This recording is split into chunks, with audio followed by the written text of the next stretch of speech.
All right, let's talk about neutralization reactions.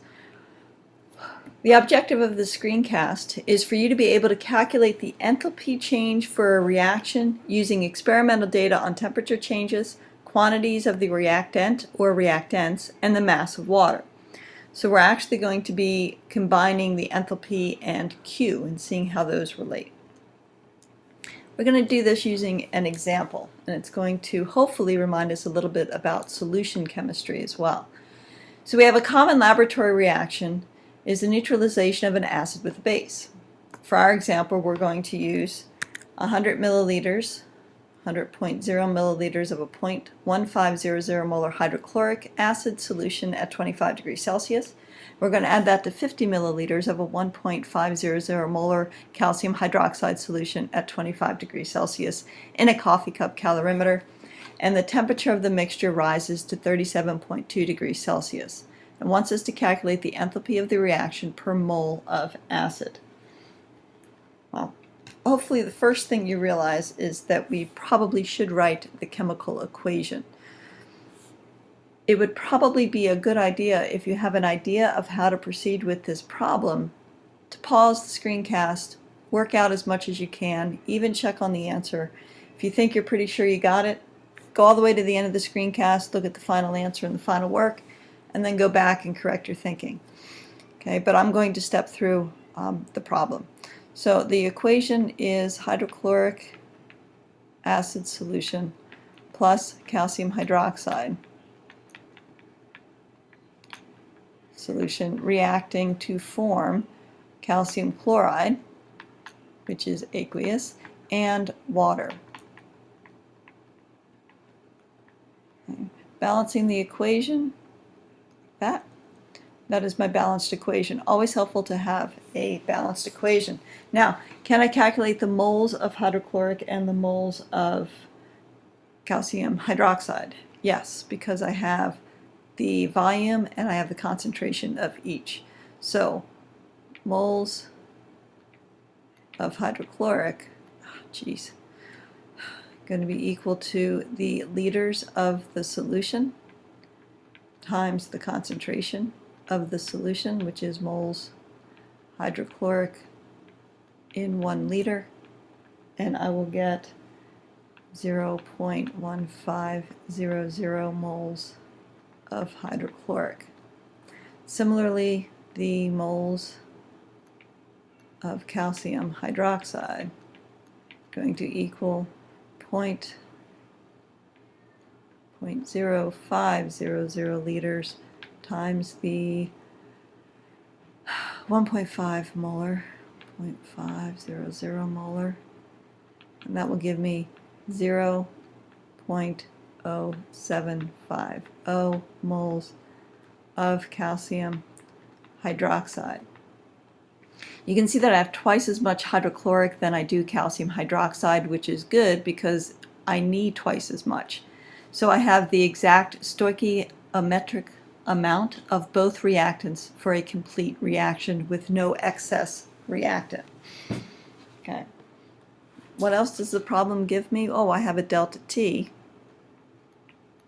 Change in temperature is going to be the final temperature minus the initial temperature, which is going to be 37.2 degrees Celsius minus 25.0 degrees Celsius, and that gives me an overall temperature change of 12.2 degrees Celsius. What I'm looking for is the delta H of the reaction, and I'm going to be looking for this probably in kilojoules per moles hydrochloric.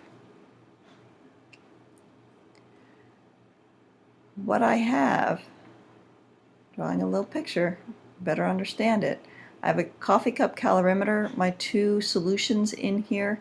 Even though the reaction is going to be taking place throughout that solution, I find it easier to represent that solution with just a little blob in my solution and showing the direction of Q.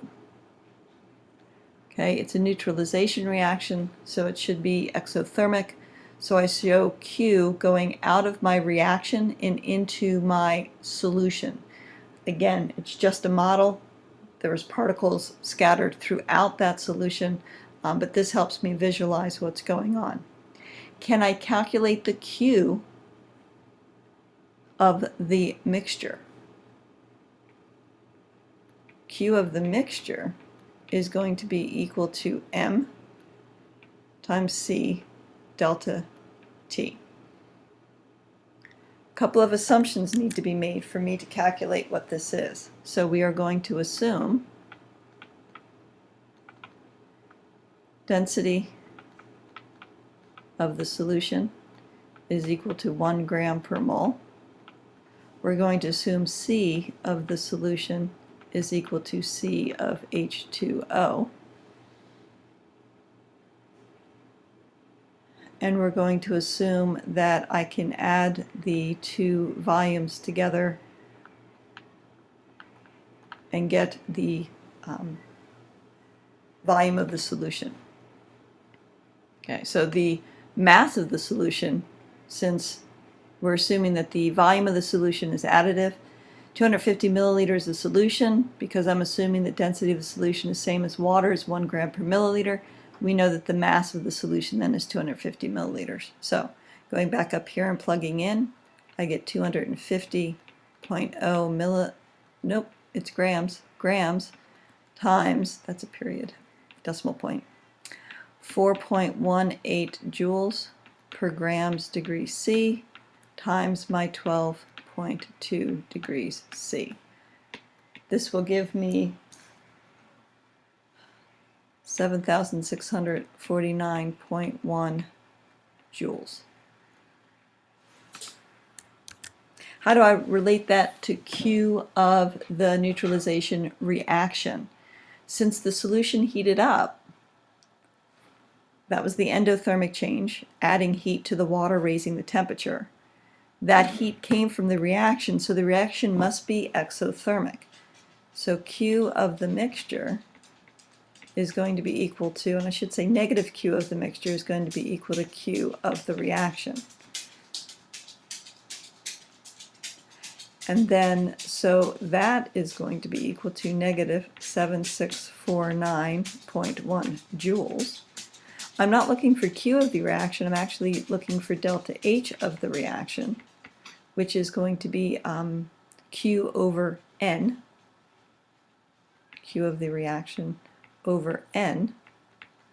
So that will be negative 7.6491 kilojoules divided by the moles of the acid, which is 0.1500 moles HCl. Final answer will be 51.0 kilojoules per mole HCl. There you have it.